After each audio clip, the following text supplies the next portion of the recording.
koya koyembela bato banzembu vanda na yo umela seko na seko.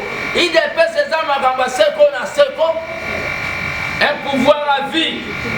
L'IDPS de Tshisekedi. Bozwi nzembu ya PPRD. Obayeba Kabila vanda na yo umela seko. Boye na mona IDPS.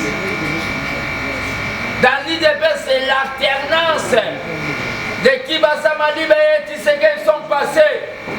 L'école Bandoma et l'école Kapitaye Bilindo sont passés. Les Raymond Kaoungou et les Pongo sont passés. Les Rémi Massamba sont passés. Les Mavungu sont passés. Maintenant, c'est le temps des gardiens du temps. C'est l'alternance. Moi aussi, je vais passer. Yokomo Yokolobake. Vanda yo, mais c'est pas ça l'IDPS. Comment ou la mort? Que cette mort arrive. La mort que les gens de Kingakati en complicité avec les envoyés spéciaux de l'IDPS. Oh, Bazo Lingaba Sala. Et ça sera tout simplement on a lobby. Une sémence, comme il y a eu des lumumbistes, demain il y aura des lévis Moukoko partout. Si c'est ça, vous bêtez ma aussi.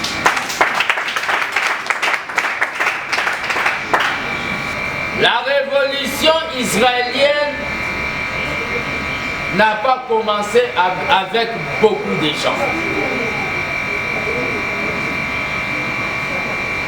Même aussi la révolution Castruche Nakiba.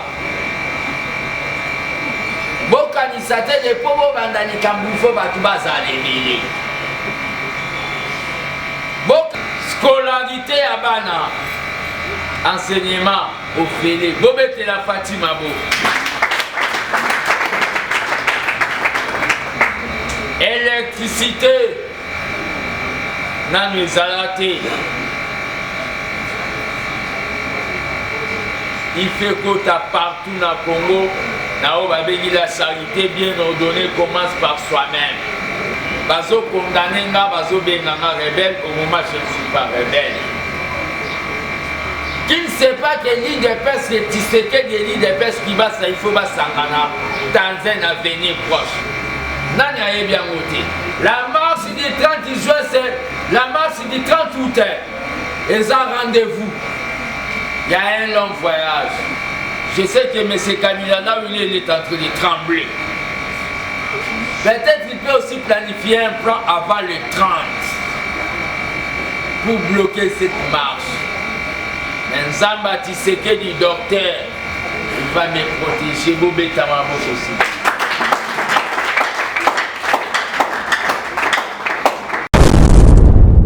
Congo France. Bango, bango na biso, biso na bango. Ekara molai. Copons.com, site ya Kolo Masolo à danger, Masolo Kitoko. CongoFrance.com.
Debout, combattant de l'île.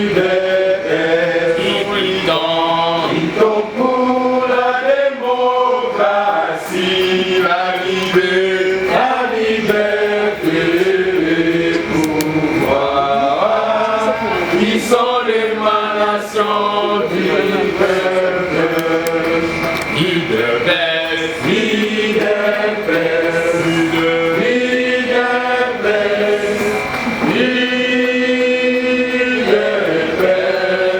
vie de paix, vie de paix, vie de paix, vie de paix, vaincra des enfants, vie de paix, vie de paix, vie de paix, vie de paix, vie de paix, vie de paix, vaincra. Vie de paix, viva! Viva! Vie de paix, viva! Viva! Vie de paix, viva! Viva! Viva! Viva!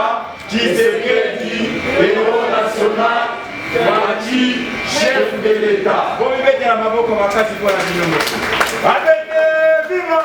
Viva! Abete, viva! Viva! Abete, viva! Viva! Viva!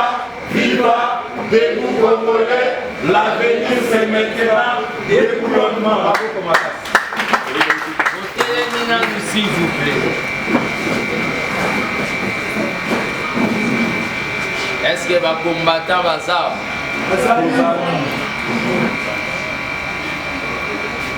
Je serai couronné.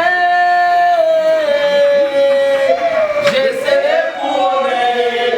Après ce combat, je serai couronné. Je serai couronné. Après ce combat. Il est passé viva. Viva. Merci beaucoup.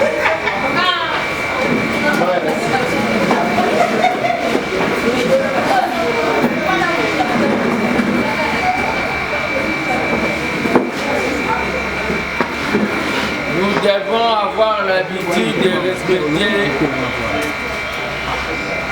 les rendez-vous, c'est-à-dire l'heure des réunions. Peut-être ebele bazwi frousse po tokomi kokende na oyo babengi jour J moins les 30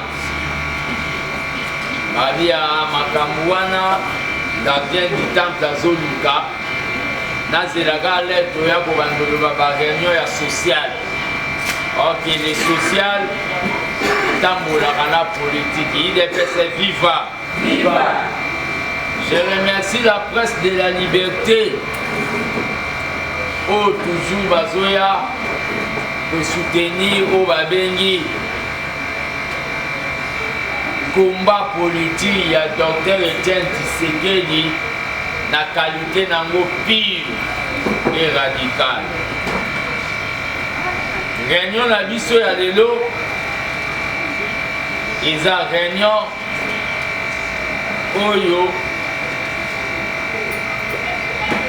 Toyeba ndenge nini marche kozala ya préparation morale. UDPS viva! Viva! Yango nde tant que initiateur ya ABT armée des bâtisseurs tshisekedistes oyo nazobenga yango association réserve de la démocratie. C'est-à-dire que tout va kokende kingakati mais ABT kokende te zaboete zaboete tokendaki kokotisa lettre po bakobanga ke toye kovioler territoire à palais du peuple. Lelo tokendaki kokotisa lettre et par l'honorable madame Janine Mabunda abobetele na maboko apasa. C'est lié lettre, il y a pour informer que Togoya a voulu que Banyamoulé ngende bakoya, ba Congolais bakoya, pour batika memo na bango, que tolobi que Togotanga ngo libanda ya o babeki périmètre inviolable. Pour toyebi droit. Na kotangela kabino lettre. Les tracts sont déjà wana. Pour dire que jusqu'à présent, bateau bakoki koliesa bana na bango ba orphelin, ba veuve bakotiser déjà ba tract na cadre que bandenge nini tokosala action wana. La révolution israélienne n'a pas commencé avec beaucoup de gens. Même aussi la révolution Castruche Nakiba. Bokanisa te de pobo bandani kambufo batu bazalebele. Bokanisa te de sobo limi kosala likambu ifo bapesa yo raison. Batu tu bazala kuyo. Yesu kutu mwana nzambe. Batu bazala vraiment bakota na majorité Barabas Moïbi. Jésus-Christ de Nazareth.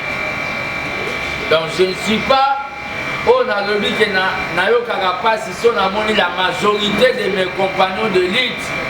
Bazo condamné nga bazo benganga rebelle au moment où je ne suis pas rebelle.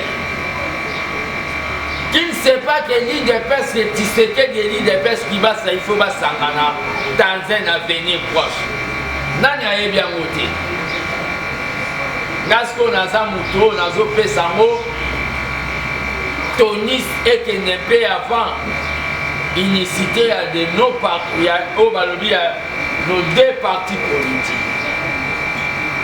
Suite na o babeng intolérance, beaucoup de journalistes ici ceux qui va tendre nga micro na bango par rapport à la liberté d'expression bakomi kopekisa bango bakota permanence à IDPS. Or que cheval de bataille à combat na biso ezalaki oyo balobaka la liberté d'expression au balobi le troisième pouvoir bobete yana ba journaliste baya ba.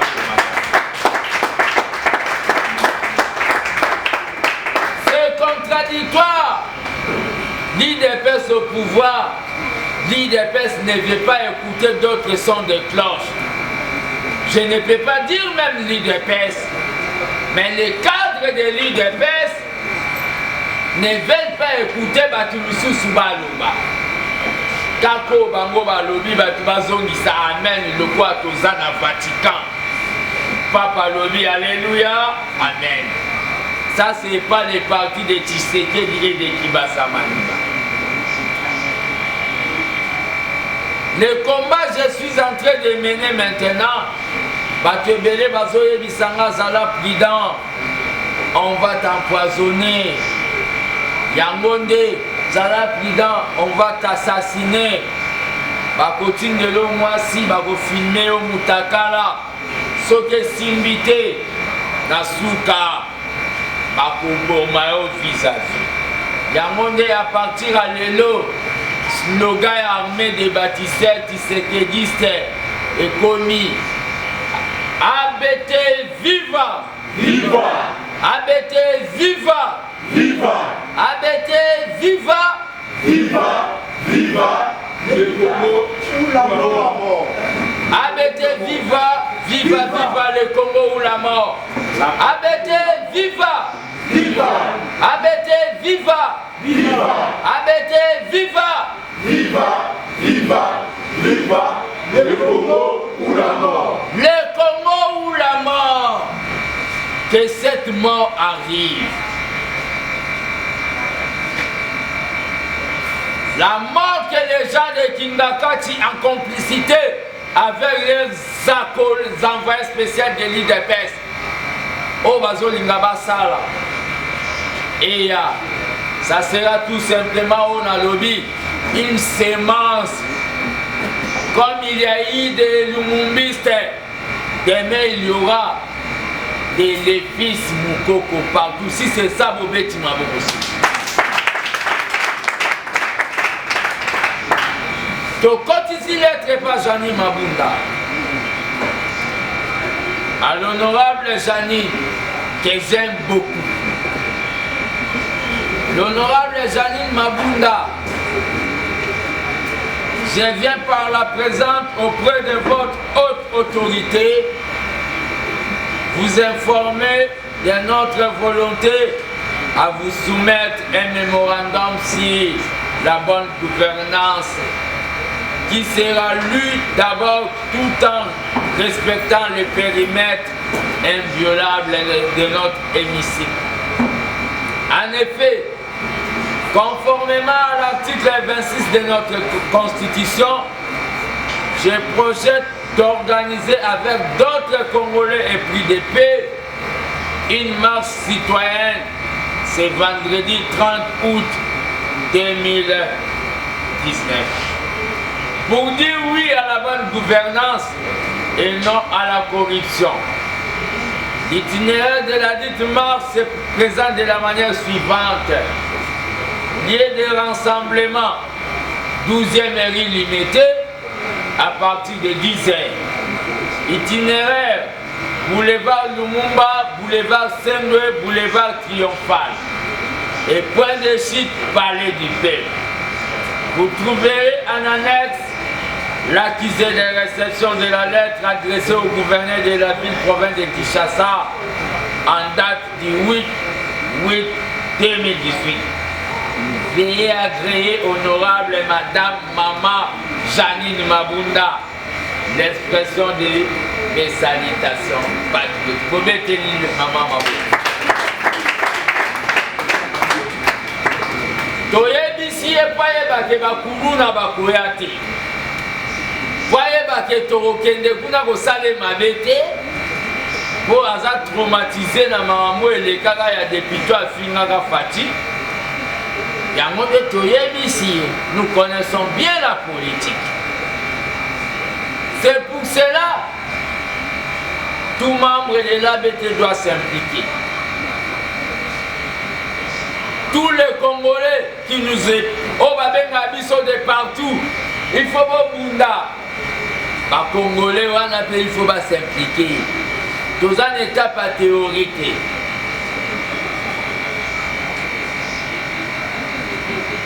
Le président de la République est en train de faire ce qu'il est en train de faire. Mais nous aussi, là-bas, nous devons faire ce que nous devons faire.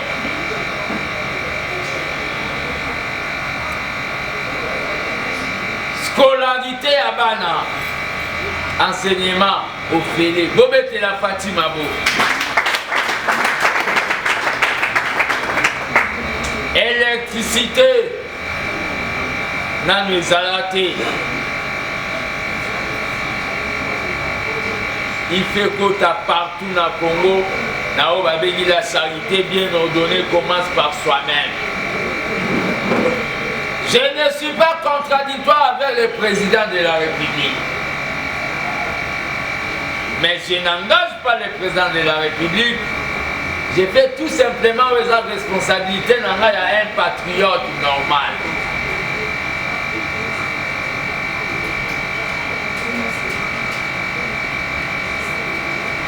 Pas contradictoire avec le président de la République. En date du 22, na lansaki marche oyo na anilaki mpo bato basutenaki yango te.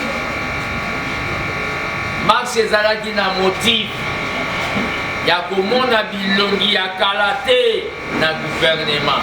Est-ce que le président asalaki mbiki rouge to asalaki yango te? Bobetela Fatima Bo.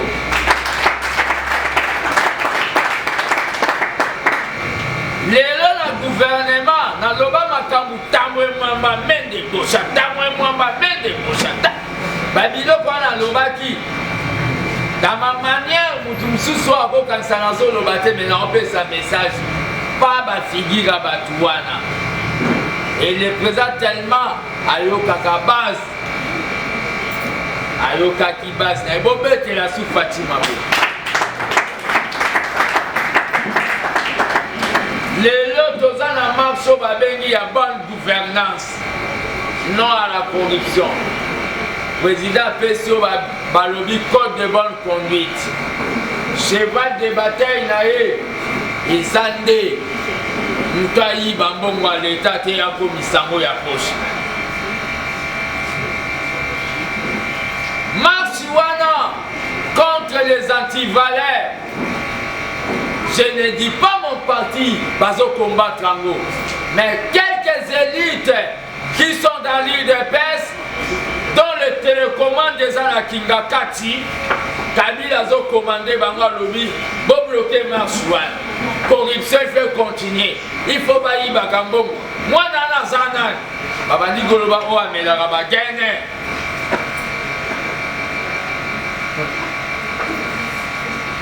Les gens voient seulement ma faiblesse au Liban dans les bons côtés qui est la patrie du Congo.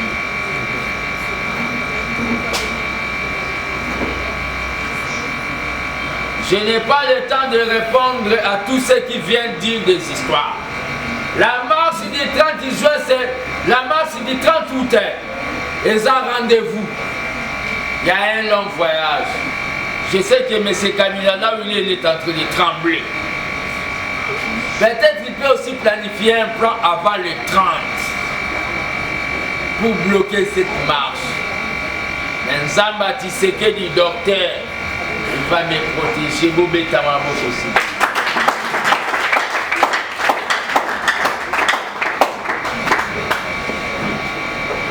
J'appelle l'armée des bâtisseurs tshisekidistes, réserve de la démocratie. Kabila peut tout épuiser, mais il ne va pas nous épuiser. Ce que nous avons mis Mabo.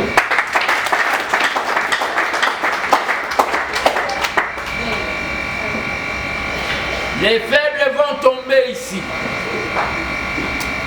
Les opportunistes vont tomber dans l'armée des bâtisseurs.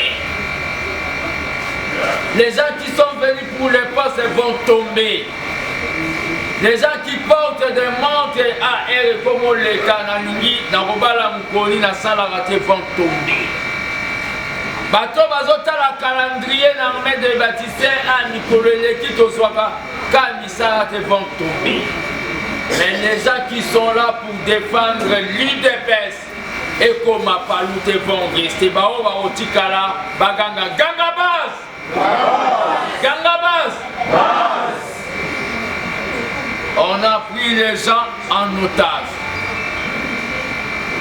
L'UDPS est un parti légaliste. Un parti du respect des tests. Comment ça fait Yakondima Makambu Oeza anormal? D'abord, l'UDPS devait laisser Baboukou Mestre Oyo. Oh, bah, normal à Kabila, basala kana suka to sala bango état de lieu. Tant qu'un parti démocratique, nous sommes tous la basala dina suka, tout les nao va venir les élections municipales. Pour te élire les conseillers municipaux. Pourquoi précipiter au Babengi ce qui Babengi, ce qui modification, ce qui provisoire et comme ça?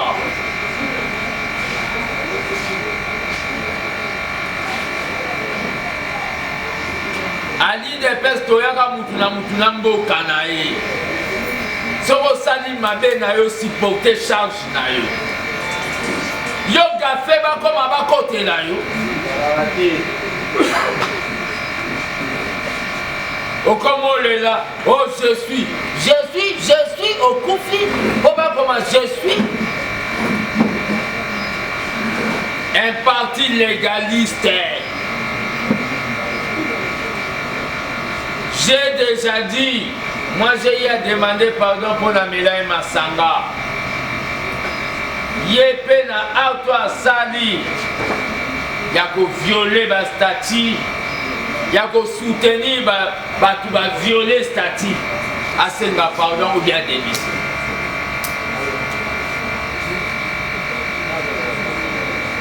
A démissionner. Naïde pesi bakomi koya koyembela batu banzembu. Vanda na yo umela seko na seko. Ide pesi za makamba seko na seko. Un pouvoir à vie. L'ide pesi de Tshisekedi. Bozwi nzembu ya PPRD. Oba eba Kabila vanda na yo umela seko. Boye na mona ide pesi. l'IDPS, c'est l'alternance de Kibasa Malibe et Tshisekedi sont passés. L'école Bandoma et l'école Kapitaye Birindo sont passés. Les Raymond Kaoungou et les Pombo sont passés. Les Rémi Massamba sont passés. Les Mavungu sont passés. Maintenant, c'est le temps des gardiens du temps. C'est l'alternance. Moi aussi, je vais passer. Yokomo Yokolobake. Vandana yo, mais c'est pas ça l'IDPS. Quand on veut dire la vérité, les gens voient qu'on est rebelle. Non, la vérité blesse, mais ça restera la vérité. IDPS viva. Viva. ABT, le Congo ou la mort. Pour le Congo, nous sommes prêts. Bolongo la baïde na binoke a commis na igasa la partie politique. J'ai donné toute ma jeunesse à l'IDPS. Na IDPS na on a joué l'autre côté. Na ke do ça la partie nous na banda kolo na tima sangwe boto. Na sana binoka na katwa. Soki pe boyo yem sa président Augustin Kibasa bengalanga. Na komemamo ata na uwenze ya matete. Po Tshisekedi aza esprit bobete la grand esprit mabo.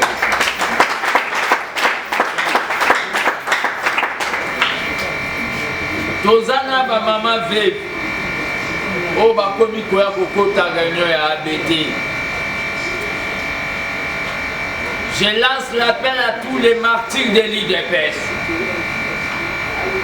Je lance l'appel à tous les orphelins de l'IDPS.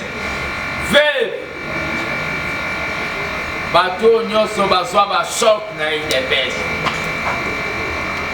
Boya to vanda po to ebandeni to défendre o eza kumba na biso. Je lance appel à batu tout bazala ba membre d'honneur ya UDPS. O ba pesaka biso ba mbongo ba kweya Mobutu akweyisa bango Kabila pa kweyisa bango. L'armée des bâtisseurs eza dynamique o esami na kati ya UDPS po défendre o ba o bazanga bas. Bao bazanga munoko ya koloba. Bao bazanga ba parrain politique. Namoro leader armée des bâtisseurs. Natika kozala na parrain te Tshisekedi ndazwaka nga na parlement de. Amonanga place na otumba bapine. Place na obeta molotov. La réunion d'aujourd'hui, elle viendra prendre 25-30. Pobola qui s'en opinion nationale internationale que vous a déterminé au Salama Chouana. Même 10 personnes, même 20 personnes. Mais je ne crois pas. Tous les martyrs seront avec nous le jour où il y a marche à l'écran. Sur les abobos bétamabous. Maboko waneza ya bato baza sirte bakoya na ma. Bobeta maboko.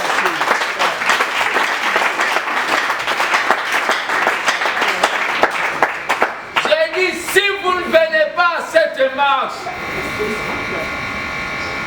les martyrs de la démocratie seront dans cette marche. Quand je parle maintenant, je sens l'aura de Tshisekedi. Naza fils mukoko komona topesa ni na mbote biso. Je sens la révolution.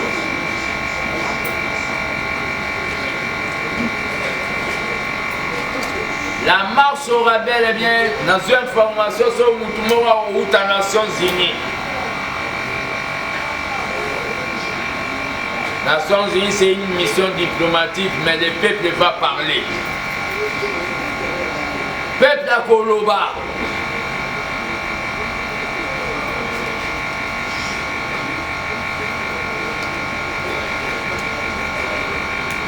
L'armée des bâtisseurs tshisekidistes invite tous les mouvements fatistes, tous les gens qui sont disponibles tous les mouvements citoyens, tous les patriotes, de venir nous rejoindre à cette marche où ils ont un motif moko, oui à la bonne gouvernance, non à la corruption.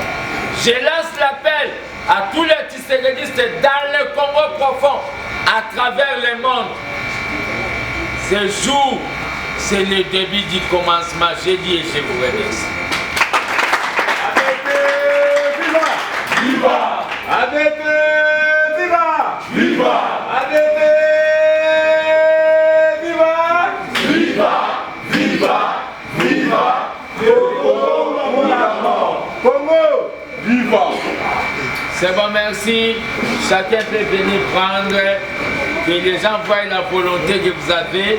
Il y a aussi la marche. Tout le monde, vous venez par un jeu, vous allez en battre. En attendant qu'on puisse voir si la personne. Merci. Côté Mitoni, il m'a participé. Pour la démocratie, deux fois. Pour la démocratie,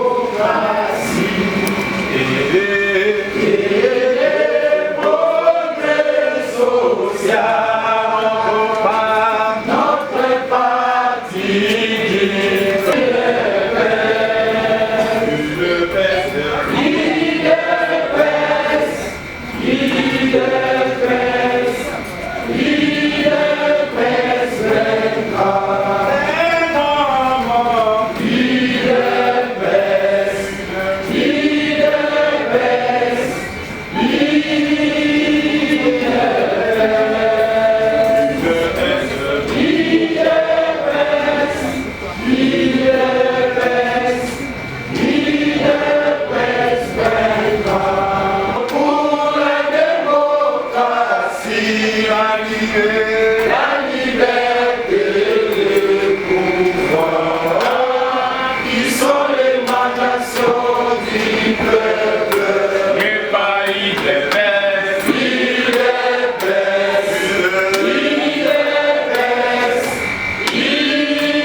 France Isona bango bangona biso isona bango ekara molai France.com site ya Kolo Masolo ya danger Masolo ya kitoko CongoFrance.com